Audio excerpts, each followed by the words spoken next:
Salut, chers apprenants. Je me nomme Zamblé et je vous souhaite la bienvenue sur notre page.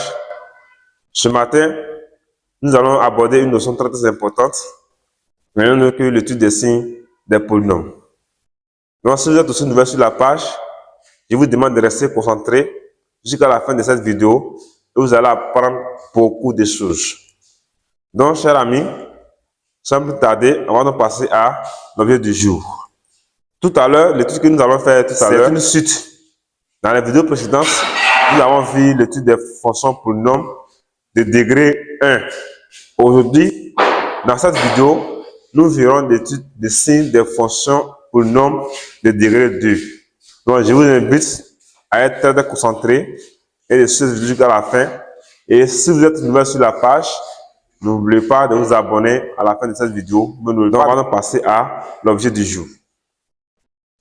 On va donc étudier le signe de polynôme de second degré.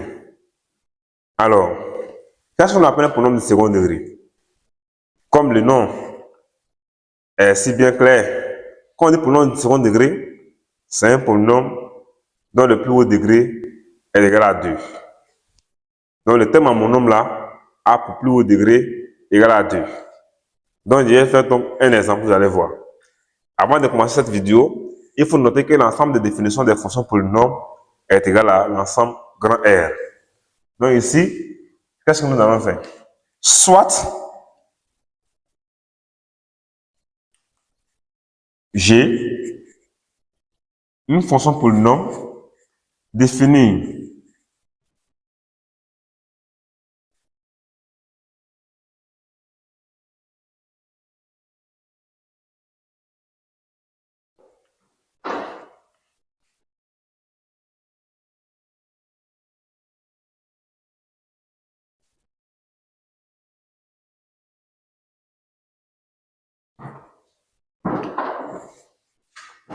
soit j'ai une fonction polynôme définie de R de R qui à tout is associe la forme générale des polynômes de second degré, c'est-à-dire AX carré plus BX plus C.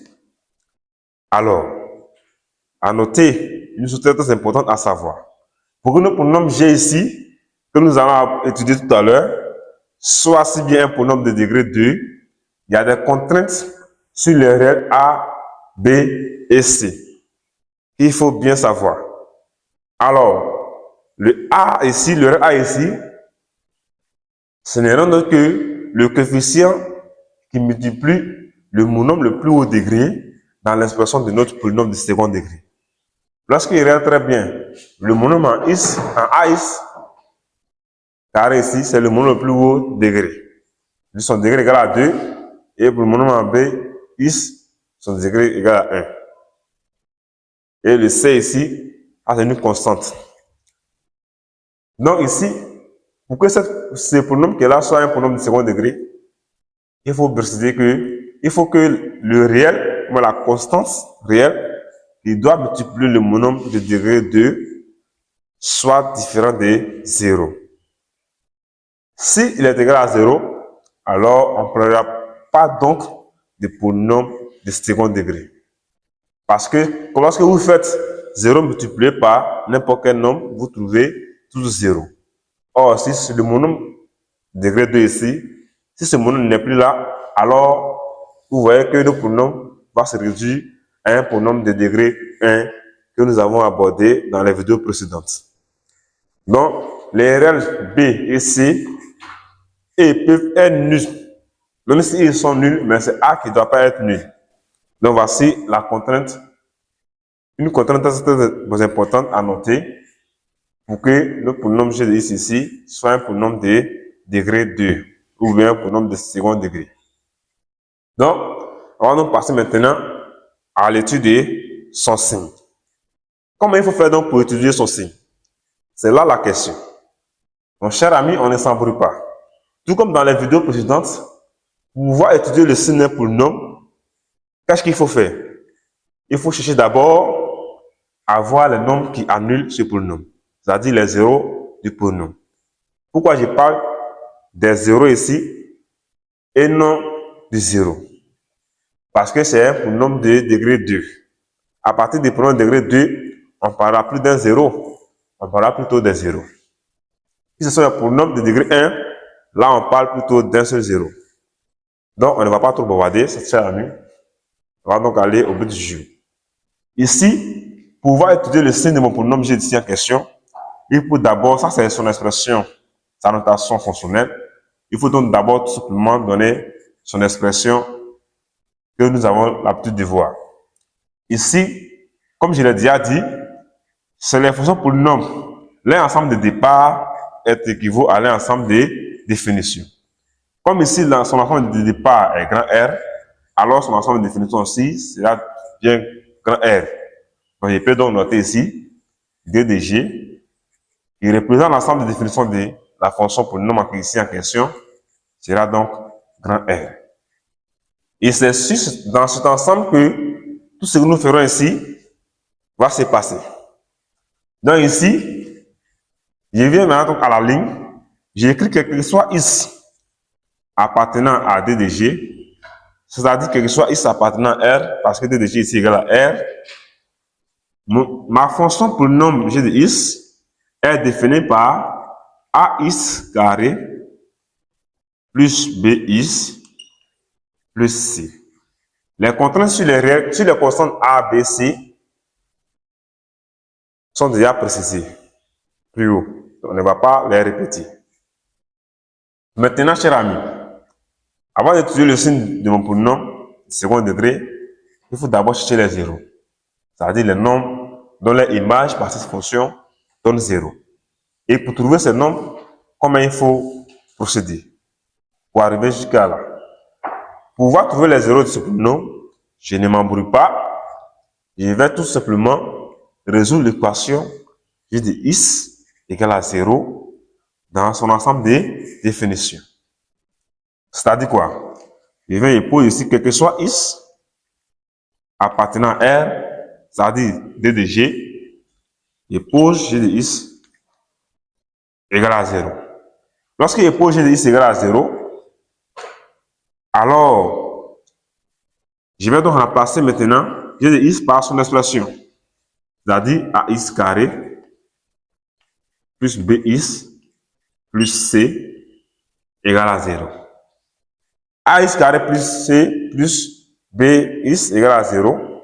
Résoudre cette équation, je vais tout simplement à chercher les valeurs de X pour lesquelles cette expression s'annule. Donc maintenant, comment nous allons faire? Tout comme vous avez déjà vu, cette équation, c'est à partir du second cycle qu'on commence à résoudre cette équation. Bon, d'abord, résoudre cette équation, ça revient tout simplement à chercher les zéros de ce polynôme. Les zéros, c'est-à-dire les racines du polynôme en question. Et pour trouver les racines du polynôme en question, on peut donc venir factoriser ce polynôme. Et pour factoriser le polynôme que nous avons ici, ça c'est sa forme générale. Vous avez déjà vu deux méthodes. Si vous êtes en classe de seconde, vous avez une méthode adaptable pour pouvoir y arriver. Si vous êtes en classe de première scientifique, vous avez aussi une autre méthode plus simple et claire pour pouvoir y arriver. Si vous êtes aussi en terminale, c'est également de même. Donc, si vous êtes en première, vous avez plus de chances pour pouvoir factoriser pour ce polynôme. C'est-à-dire deux méthodes pour pouvoir y arriver. Mais si vous êtes en classe de seconde, vous avez seulement qu'une seule méthode. Et la méthode utilisable en cas de seconde, pour pouvoir factoriser ce polynôme de degré 2, c'est ce que vous avez appelé la forme canonique. Vous allez d'abord terminer la forme canonique, et après vous avez factorisé. Et en cas de première, c'est le discriminant, vous calculez tout simplement. Vous discutez suivant le signe de discriminant. Alors donc ici, pour ne pas trop durer, on va donc essayer tout simplement d'appliquer la forme de première que vous avez vue, le discriminant. Après, nous allons aborder, pour ceux qui sont encore aussi en classe de seconde, la méthode de la forme canonique pour y arriver aussi. Donc, chers amis, on va donc partir. Ici, on va donc calculer le discriminant. Donc, calculons le discriminant de G, noté d'état G. Alors, vous avez l'expression générale d'état G, qui est le discriminant de mon polynôme AS carré plus BX plus C. Il a dit quoi? Que d'état G égale à quoi? Ça fait B au carré moins 4 fois A multiplié par le C. Voici donc la formule du discriminant. Donc, si vous avez un polynôme de second degré, que vous connaissez déjà le A, les constantes A, B et C, donc pour pouvoir terminer le discriminant, ça devient un jeu. Il suffit tout simplement de remplacer ces réels-là, ces constantes ici, par les expressions, par les valeurs, pour pouvoir y arriver. Donc maintenant, pour pouvoir factoriser notre expression ici, il y a une condition, il y a des conditions sur les discriminants qu'il faut savoir. On discute tout simplement sur les signes discriminants. Le premier cas, si le discriminant que vous avez, c'est-à-dire d'état G, est inférieur à 0, alors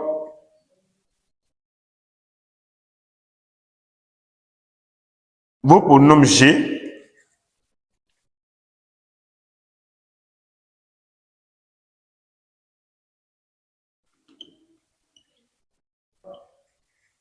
n'est pas factorisable. Si ce n'est pas factorisable, ça veut tout simplement dire que l'équation J de X égale à 0 n'admet pas de solution dans R. Ça, il faut préciser. N'admet pas de solution dans R. Dans le deuxième cas, si votre état G, c'est-à-dire le discriminant de G, est supérieur à 0, alors G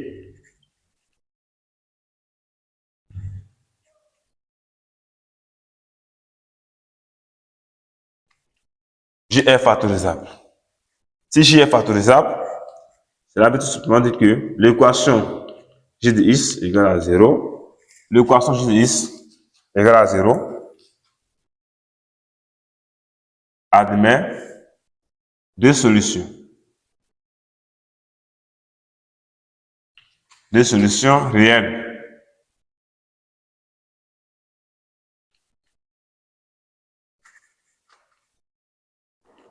Distinctes. Deux solutions réelles distinctes. Si nous appelons alpha 1 et alpha 2, ces deux solutions distinctes, alors, que nous donne l'expression de alpha 1 et alpha 2? Alpha 1 est égal à quoi?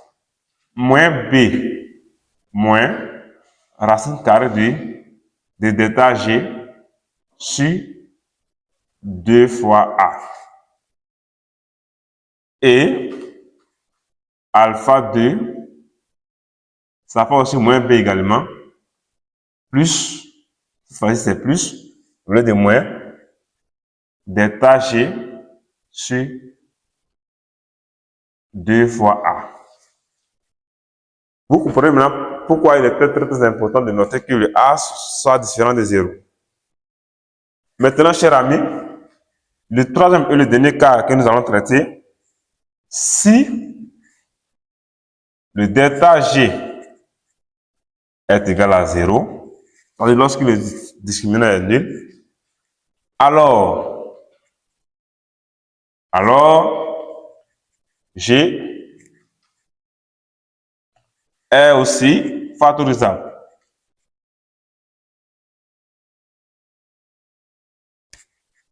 Et la forme factorisée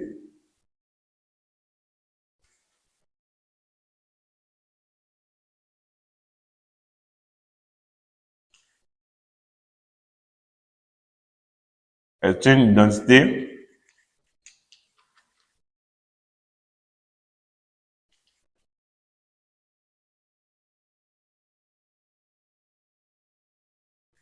est une identité remarquable.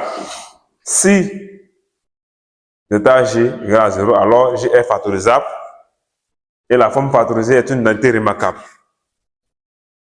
Donc, si G est factorisable, ce qui veut tout simplement dire aussi que l'équation G de x égale à 0 admet une solution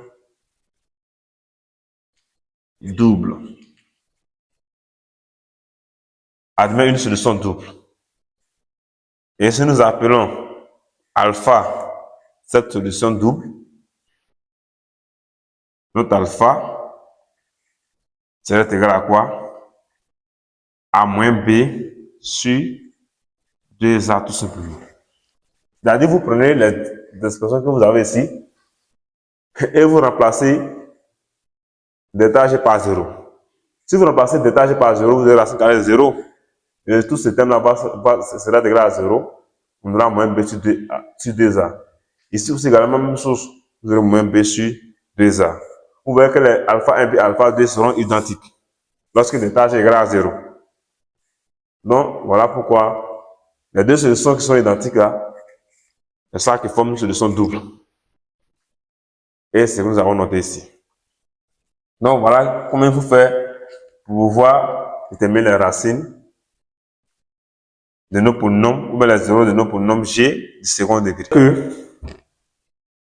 Lorsque vous avez deux solutions, c'est-à-dire deux racines, pour trouver la forme factorisée de nos polynômes en question, vous avez déjà vu avec le collègue Doumbia. Au lieu de alpha 1 et alpha 2, qui sont les racines respectives, les deux racines de nos polynômes, vous avez plutôt noté x1 et x2. Donc, je vous invite aussi à aller regarder cette vidéo de mon collègue Doumbia pour aussi une meilleure compréhension. Donc, ici, qu'est-ce que nous allons faire? On se passe maintenant dans le premier cas. Si d'état G est inférieur à 0, donc on va maintenant traiter cas par cas. Premier cas.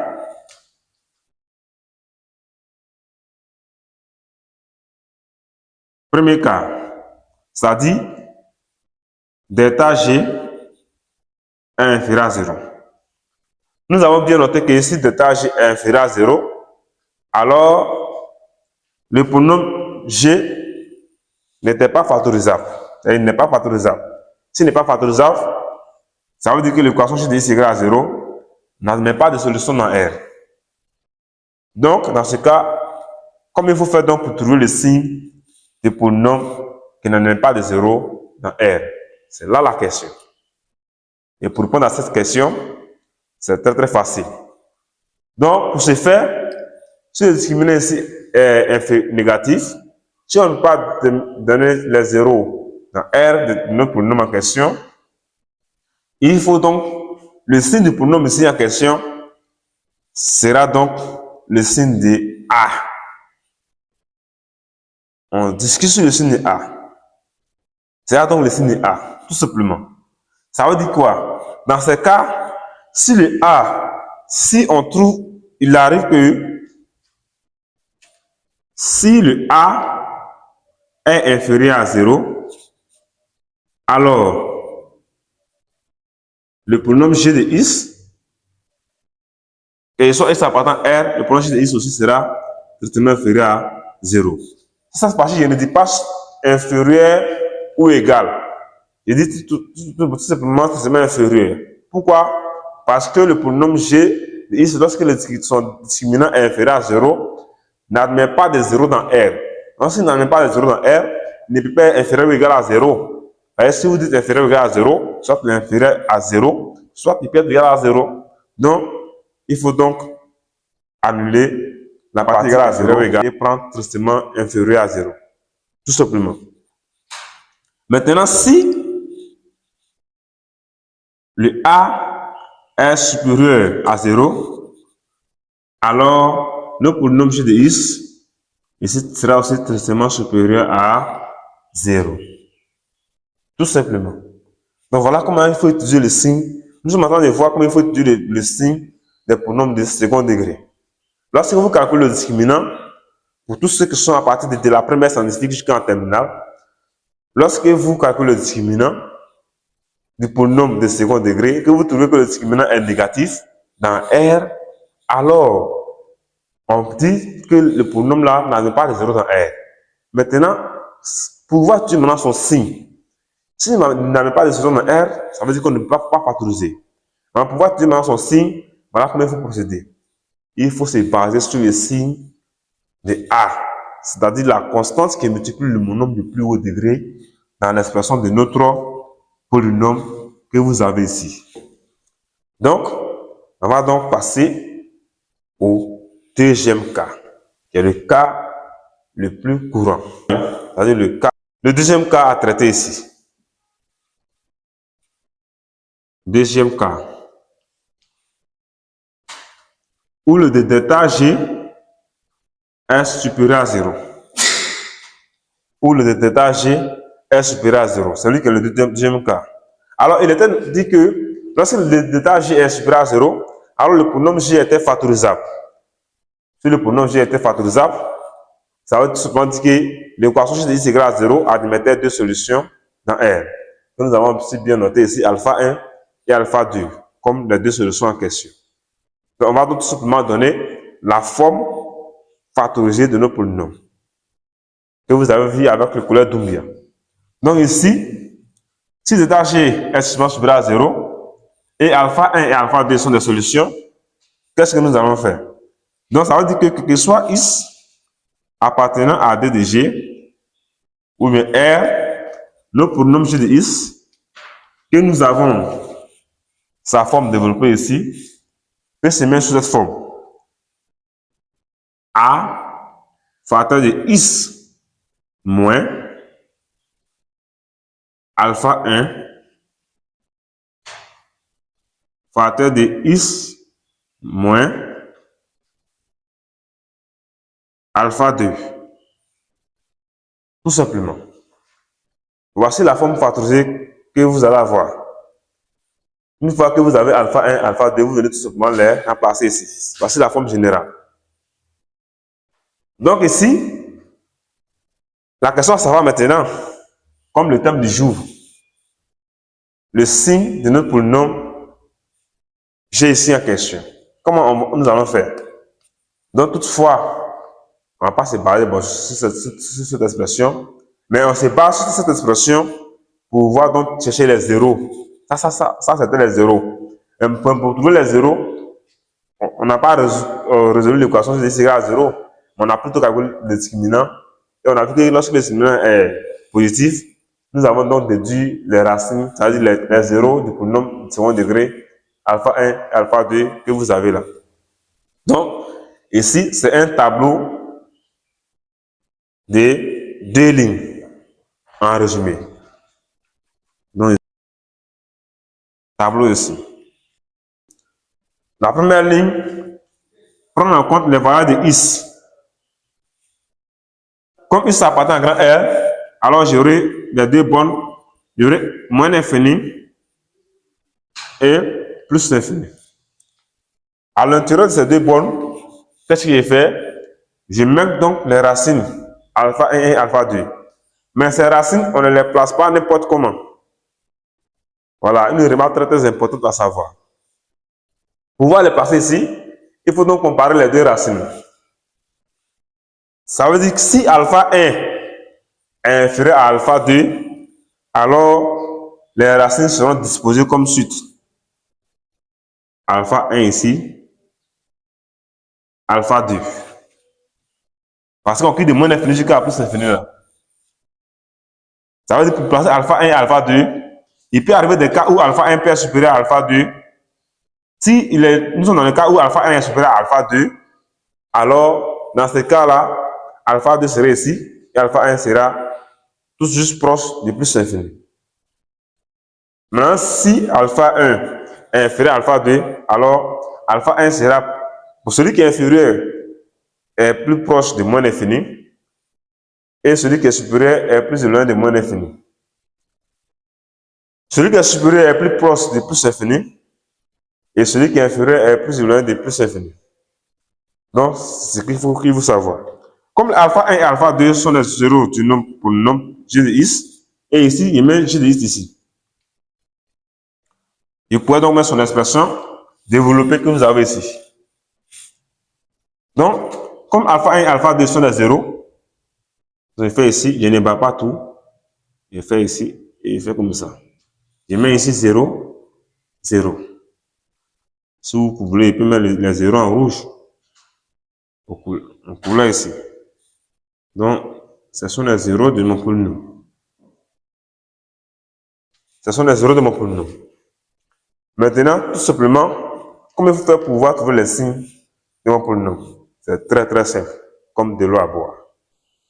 Donc, je me place comme ça. Toutefois, cette fois-ci, je me place à l'intérieur des deux racines. C'est-à-dire, je me place ici. À l'intérieur des deux racines, je fixe les yeux ici. Lorsque je fixe les yeux ici, tout ce qui sera à l'extérieur des deux racines, c'est-à-dire j'aurai à gauche et puis à droite ici. Donc, tout ce qui serait à l'extérieur des deux racines, c'est ce qui est ici, et puis ici. Voici l'intérieur des deux racines qui est là. C'est ce qui se passe entre les deux racines qui est son intérieur. Maintenant, qu'est-ce que je vais faire? Je vais noter, mettre à l'extérieur des deux racines, nous avons le signe de A. Ici, signe de A. À l'extérieur des deux racines, nous avons signe de A. Maintenant, à l'intérieur des deux racines, nous avons l'opposé du signe de A. À l'intérieur des deux racines, nous avons l'opposé du signe de A. Donc voilà comment il faut faire pour utiliser le signe des polynômes de degré 2 tout simplement. Voici un petit résumé. Je calcule d'abord le discriminant. Pour vous qui êtes en classe de première scientifique et de la terminale scientifique, vous calculez d'abord le discriminant. Après avoir calculé le discriminant, vous discutez suivant le signe de discriminant le nombre de solutions ou bien bon, le nombre de racines. Bon, plus possible. S'il y a deux racines, si le discriminant est supérieur à 0, alors voici comment il faut utiliser le signe de vos polynômes. Maintenant, si le discriminant est inférieur à 0, comme il faut utiliser le signe de nos polynômes, on se base tout simplement sur le signe de A. C'est ce que nous avons vu de suite, tout à l'heure. Et nous avons dit que si le discriminant est inférieur à 0, le polynôme G n'en est pas de 0 dans R.